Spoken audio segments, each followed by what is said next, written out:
ಕತ್ತಿನ ಮಧ್ಯಭಾಗ ಮತ್ತು ತಲೆಯ ಹಿಂಭಾಗ, ಇವೆರಡು, ತಲೆಯ ಹಿಂಭಾಗ ಮತ್ತು ಕತ್ತಿನ ಮಧ್ಯಭಾಗ. ಇಲ್ಲಿ ನಿಮ್ಗೆ ಯಾರಿಗಾದ್ರೂ ನೋವಿದೆ ಅಂದ್ರೆ, ಹೆವಿನೆಸ್, ಪೇನ್ ಇದ್ರೆ ಇಮ್ಮಿಡಿಯೇಟ್ ಆಗಿ ಕ್ಲಿಯರ್ ಆಗುತ್ತೆ. ಅದಕ್ಕೊಂದೇ ಕಲರ್ ಸಾಕು. ಬಲಗೈ, ತೋರು ಬೆರಳು, ಕಫ ಜಾಯಿಂಟ್, 3ನೇ ಜಾಯಿಂಟ್ಗೆ ಯೆಲ್ಲೋ ಕಲರ್. ಯೆಲ್ಲೋ, ಅದ್ರ ಮೇಲೆ ಸ್ಕೈ ಬ್ಲೂನು ಆಗ್ಬೋದು. Very simple. ಡೈಲಿ ಒಂದು 1 hour ಹಾಕಿದ್ರೆ ಸಾಕು. ಇದ್ರ ಜೊತೆಗೆ ಈ ಕೆಂಪು ಡಾಟ್ ಇದೆಲ್ಲ ಕಿಡ್ನಿ 3 ಅಂತೇಳಿ, that is the point. So ಇದನ್ನ 2 ಆಂಕಲ್ ಜಾಯಿಂಟ್ ಅಲ್ಲಿ ಬರುತ್ತೆ ಹಿಂದ್ಗಡೆ.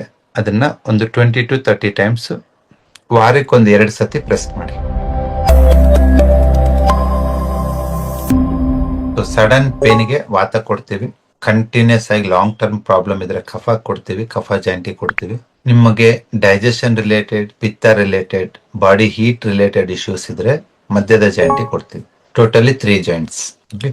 ಇದರಲ್ಲಿ ಇನ್ನೂ ಒಂದು ಇಂಪಾರ್ಟೆಂಟ್ ಇದೆ, ಇನ್ಸೆಕ್ಟ್ಸ್ ಕರೆಸ್ಪಾಂಡೆನ್ಸ್ ಅಂತ ಹೇಳಿ. ಇನ್ಸೆಕ್ಟ್ಸ್ ಕರೆಸ್ಪಾಂಡೆನ್ಸ್ ಅಲ್ಲಿ ಏನ್ ಮಾಡ್ತೀವಿ ಅಂತಂದ್ರೆ, ಈ ಎಂಟೈರ್ ಬಾಡಿನ ಒಂದು ಫಿಂಗರ್ ಕೋರಿಲೇಟ್ ಮಾಡ್ತೀವಿ.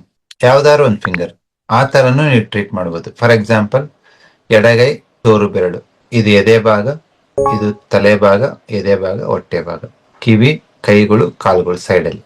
ಸೊ ಇನ್ಸೆಕ್ಟ್ಸ್ ಯಾವ ತರ ಇರುತ್ತೋ ಅದೇ ತರ ಆ ಬೆರಳನ್ನ ನಾವು ದೇಹಕ್ಕೆ ಕೊರಿಲೇಟ್ ಮಾಡ್ತೀವಿ. ಈ ತರನು ನಾವು ಸುಜೋಕೋ ಕರೆಸ್ಪಾಂಡೆನ್ಸ್ ಅಲ್ಲಿ ಟ್ರೀಟ್ಮೆಂಟ್ ಕೊಡ್ಬೋದು. ಒಂದು ಅಂಗೈಯೇ ತಗೋತೀವಿ, ಒಂದು ಉಗುರು ತಗೋತೀವಿ, ಬೆರಳು ತಗೋತೀವಿ. ಎರಡೂನು ಅದ್ಭುತವಾಗಿ ವರ್ಕ್ ಆಗ್ತವೆ. ನೀವು 2 ಕಡೆನೂ ಟ್ರೀಟ್ಮೆಂಟ್ ಕೊಡ್ಬೋದು. ಬೇರೆ ಬೇರೆ ಜಾಯಿಂಟ್ಸ್ ಗೆ ನಾನು ಹೇಳ್ಬೇಕಾದ್ರೆ ಅದನ್ನ ಕವರ್ ಮಾಡ್ತಾ ಬರ್ತೀನಿ. ಸೊ ಒಂದು ಕಾಯಿಲೆ ಅಂತಂದಾಗ ಒಂದು ಫಿಸಿಕಲ್ ಕಾರಣಗಳಿರ್ತವೆ, ಲೈಫ್ ಸ್ಟೈಲ್ ಕರೆಕ್ಷನ್ಸ್ ಇರುತ್ತೆ, ಮತ್ತೆ ಎಮೋಷನಲ್ ಪ್ರಾಬ್ಲಮ್ಸ್ ಇರುತ್ತೆ. ನೀವು 3 ಕೋನದಲ್ಲಿ ನೋಡಿದಾಗ ಮಾತ್ರ ಆ ಕಾಯಿಲೆಯಿಂದ ಆಚೆ ಬರಕ್ ಸಾಧ್ಯ. ತುಂಬಾ ಜನ ಮಾತ್ರೆನಲ್ಲೇ ಸಿಲುಕೊಂಡು ಕಾಯಿಲೆಯಿಂದ ಆಚೆ ಬರದೆ ಯಾಕೆ ಒದ್ದಾಡ್ತಾರೆ ಅಂತಂದ್ರೆ, ಒಂದು ಲೈಫ್ ಸ್ಟೈಲ್ ಕರೆಕ್ಷನ್ ಮಾಡ್ಕೊಳಲ್ಲ, ಎರಡನೇದು ಎಮೋಷನಲ್ ಕರೆಕ್ಷನ್ ಮಾಡ್ಕೊಳಲ್ಲ. ಅವೆರಡು ಕರೆಕ್ಷನ್ ಮಾಡ್ಕೊಳ್ದೇನೆ, ನೀವು ಫಿಸಿಕಲಿ ಆಕ್ಟಿವಿಟಿ ಇಲ್ದೇನೆ ಕಾಯಿಲೆಯಿಂದ ಆಚೆ ಬರಕ್ ಸಾಧ್ಯನೇ ಇಲ್ಲ. That's what it's very very important ಇವತ್ತಿನ ಜನಕ್ಕೆ ಹೇಳೋದು.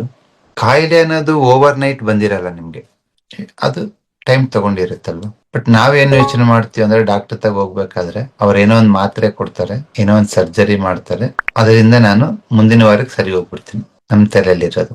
ಅದು ತಪ್ಪು. ಸೊ ಈ ಕ್ಲಾಸ್ ಅಲ್ಲಿ 3 ಕೋನದಲ್ಲಿ ಹೇಳ್ತೀವಿ ನಾವು, emotional, physical and life style. ಅದು ಚಿಕ್ಕದು ಗ್ಯಾಸ್ಟ್ರಿಕ್ ಇರ್ಬೋದು, ತಲೆನೋವು ಇರ್ಬೋದು, ಇಲ್ಲ ಕಾನ್ಸ್ಟಿಪೇಷನ್ ಇರ್ಬೋದು, ಇಲ್ಲ ದೊಡ್ಡದು cancer, sugar, BP, kidney problems, heart problem, ಏನೇ ಇರ್ಬೋದು. ಬಟ್ ಎಲ್ಲದಕ್ಕೂ ಸೇಮ್ ಮೆಥಡ್. ಮೊದಲನೇದು, ನೀವು ಆಹಾರನ ಸರಿ ಮಾಡ್ಕೋಬೇಕು. ಅಡಲ್ಟ್ರೇಟೆಡ್ ಆಗಿರೋದು, ಹೈಬ್ರಿಡ್ ಆಗಿರೋದು, ಪ್ರೋಸೆಸ್ಡ್ ಆಗಿರೋದು ತಿಂದ್ಬಿಟ್ಟು ನಾನು ಆರೋಗ್ಯವಾಗಿರ್ತೀನಿ ಅನ್ನೋದು ಸುಳ್ಳು. ನೀವೇನೇ ತಿನ್ನಿ ಅದು ದೇಶಿ ತಳಿ ಇರಬೇಕು, ಪ್ರೋಸೆಸ್ಡ್ ಆಗಿರಬಾರ್ದು. ಎರಡನೇದು ಎಮೋಷನಲ್ ಕರೆಕ್ಷನ್. ನಿಮ್ಗೆ ಏನೋ ಒಂದು ಒತ್ತಡ ಇರುತ್ತೆ, ಸ್ಟ್ರೆಸ್ ಇರುತ್ತೆ. ಅದು ಕೌಟುಂಬಿಕವಾದ ಒತ್ತಡ ಇರ್ಬೋದು, ಇಲ್ಲ ಕೆಲಸದ ಒತ್ತಡ ಇರ್ಬೋದು, ಇಲ್ಲ ಫೈನಾನ್ಷಿಯಲ್ ಸ್ಟ್ರೆಸ್ ಇರ್ಬೋದು. ಅದೇನು ಅಂತ ನಿನಗೆ, ನಿಮ್ ಮನೆಯವರಿಗೆ ಗೊತ್ತಿರುತ್ತೆ. ಯಾಕೆ ಇದನ್ನ ಹೇಳ್ತಾ ಇದ್ದೇನೆಂದ್ರೆ, ಒಂದ್ ಚಿಕ್ಕದು ಫ್ರೋಜನ್ ಶೋಲ್ಡರ್ ಆಗಿರ್ಬೋದು, ಸರ್ವೈಕಲ್ ಸ್ಪಾಂಡಿಲಿಸಿಸ್ ಆಗಿರ್ಬೋದು, ನಾವು ಟ್ರೀಟ್ಮೆಂಟ್ ಕೊಟ್ಟಾಗ ಅದ್ಭುತವಾಗಿ ನೀವು ಚೆನ್ನಾಗಿ ಆಗ್ತೀರಾ. ತುಂಬಾ ಜನ ಹೇಳ್ತಾರೆ 1 ವಾರದಲ್ಲಿ 50% ಕಮ್ಮಿ ಆಗ್ಬಿಟ್ಟಿದೆ ಅಂತ. ಬಟ್ ಆ ಮಾನಸಿಕ ಒತ್ತಡನ ಕಡಿಮೆ ಮಾಡ್ಕೊಂಡಿಲ್ಲ ಅಂದ್ರೆ ವಿತಿನ್ 1 week ಅಲ್ಲಿ ಮತ್ತೆ ವಾಪಸ್ ಅದೇ ಬರುತ್ತೆ.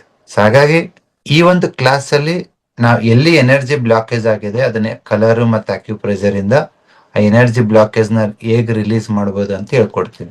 ಸೊ ದಟ್ ನೀವು ಆ ಪೇನ್ ಇಂದ, ಆ ಕಾಯಿಲೆಯಿಂದ ಆಚೆ ಬರ್ತೀರಾ. ಬಟ್ ಮಾನಸಿಕವಾಗಿ ನೀವು ಸರಿ ಹೋಗಿಲ್ಲ ಅಂದ್ರೆ 2 ತಿಂಗಳು, 3 ತಿಂಗಳಲ್ಲಿ 6 ತಿಂಗಳು ಬಿಟ್ಟು ಕಾಯಿಲೆ ಮತ್ತೆ ಬರುತ್ತೆ. ಹೇಗ್ ಬರುತ್ತೆ ಮತ್ತೆ?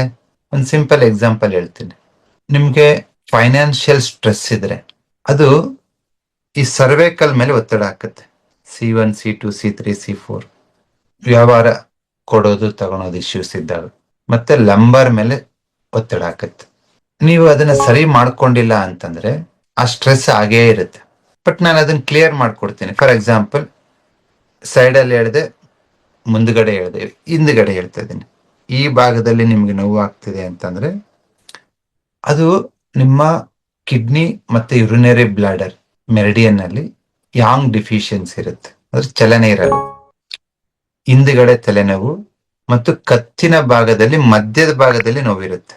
ಇದು ಕತ್ತು ಅಂದ್ರೆ ಸೈಡ್ ಅಲ್ಲ ನಾನು ಹೇಳ್ತಿರೋದು, ಇವಾಗ ಮಧ್ಯದಲ್ಲಿ, ಕತ್ತಿನ ಮಧ್ಯಭಾಗ ಮತ್ತು ತಲೆಯ ಹಿಂಭಾಗ, ಇವೆರಡು, ತಲೆಯ ಹಿಂಭಾಗ ಮತ್ತು ಕತ್ತಿನ ಮಧ್ಯಭಾಗ. ಇಲ್ಲಿ ನಿಮ್ಗೆ ಯಾರಿಗಾದ್ರೂ ನೋವಿದೆ ಅಂದ್ರೆ, ಹೆವಿನೆಸ್, ಪೇನ್ ಇದ್ರೆ ಇಮ್ಮಿಡಿಯೇಟ್ ಆಗಿ ಕ್ಲಿಯರ್ ಆಗುತ್ತೆ. ಅದಕ್ಕೊಂದೇ ಕಲರ್ ಸಾಕು. ಬಲಗೈ, ತೋರು ಬೆರಳು, ಕಫ ಜಾಯಿಂಟ್, 3ನೇ ಜಾಯಿಂಟ್ಗೆ ಯೆಲ್ಲೋ ಕಲರ್. ಯೆಲ್ಲೋ, ಅದ್ರ ಮೇಲೆ ಸ್ಕೈ ಬ್ಲೂನು ಆಗ್ಬೋದು.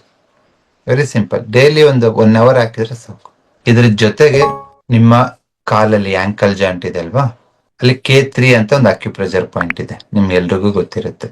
ಗೂಗಲ್ ಮಾಡಿ ನೋಡಿ, K3 ಅಕ್ಯುಪ್ರೆಷರ್ ಪಾಯಿಂಟ್. ಈ ಕೆಂಪು ಡಾಟ್ ಇದೆಲ್ಲ ಕಿಡ್ನಿ 3 ಅಂತೇಳಿ, that is the point. So ಇದನ್ನ 2 ಆಂಕಲ್ ಜಾಯಿಂಟ್ ಅಲ್ಲಿ ಬರುತ್ತೆ ಹಿಂದ್ಗಡೆ.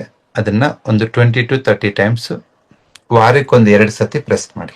ಪ್ರೆಸ್ ಮಾಡ್ಬಿಟ್ಟು ಬಲಗೈ, ತೋರು ಬೆರಳು, 3ನೇ ಜಾಯಿಂಟ್ಗೆ ಯೆಲ್ಲೋ ಸ್ಕೈ ಬ್ಲೂ ಹಾಕಿ.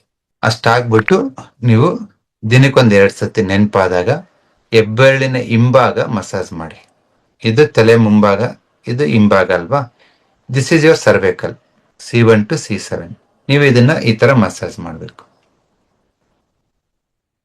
ಸುಜೋಕೋ ಜಿಮ್ಮಿಯಿಂದಾದ್ರೂ ಮಾಡಿ, ಇಲ್ಲ ಪೆನ್ನಿಂದಾದ್ರೂ ಮಾಡಿ, ಇಲ್ಲ ಅಂದ್ರೆ ನಿಮ್ಮ ಹೆಬ್ಬೆರಳಿನ ಬೋನ್ ಇರುತ್ತಲ್ಲ, ಇದರಿಂದಾದ್ರೂ ಮಸಾಜ್ ಮಾಡಿ. ಹಿಂಗ್ ಮಾಡಬೇಡಿ. ಹಿಂಗ್ ಮಾಡಿದ್ರೆ ಪ್ರೆಷರ್ ಬರಲ್ಲ. ಹಿಂಗೆ ಈ ಬೋನ್ ಮಸಾಜ್ ಮಾಡಬೇಕು. ಜಸ್ಟ್ ಯಾವಾಗ ಹಿಂಗ್ ಕುತ್ಕೊಂಡಾಗ 2 ಕೈಯಲ್ಲಿ ಈ ತರ ಮಸಾಜ್ ಮಾಡ್ತಾ ಬನ್ನಿ. ಮಸಾಜ್ ಮಾಡಿ ಯೆಲ್ಲೋ ಸ್ಕೈ ಬ್ಲೂ ಹಾಕಿ K3 ಪ್ರೆಸ್ ಮಾಡಿ. ನಿಮಗೆ ಸರ್ವೈಕಲ್ ಬ್ಯಾಕ್ ಸೈಡ್ ಮತ್ತೆ ತಲೆ ಹಿಂಭಾಗ ನೋವು ಈವನ್ 5-10 ವರ್ಷದಿದ್ರು ವಿತಿನ್ 1 week ಅಲ್ಲಿ ಸಂಪೂರ್ಣವಾಗಿ ಆಚೆ ಬರ್ತೀರಾ. ಬಸವ ಅಕಾಡೆಮಿ ನೋಡ್ಬೇಕಂದ್ರೆ ಜಸ್ಟ್ ಸಬ್ಸ್ಕ್ರೈಬ್ ಆಗಿ. ಯೂಟ್ಯೂಬ್, ಫೇಸ್ಬುಕ್, ಇನ್ಸ್ಟಾಗ್ರಾಮ್ ಅಲ್ಲಿ ನಾವಿದೀವಿ. ನಮ್ಮ ಉದ್ದೇಶ ಇಷ್ಟೇ, ನೀವು ಮೆಡಿಸಿನ್ ಫ್ರೀ ಆಗ್ಬೇಕು. Thank you very much.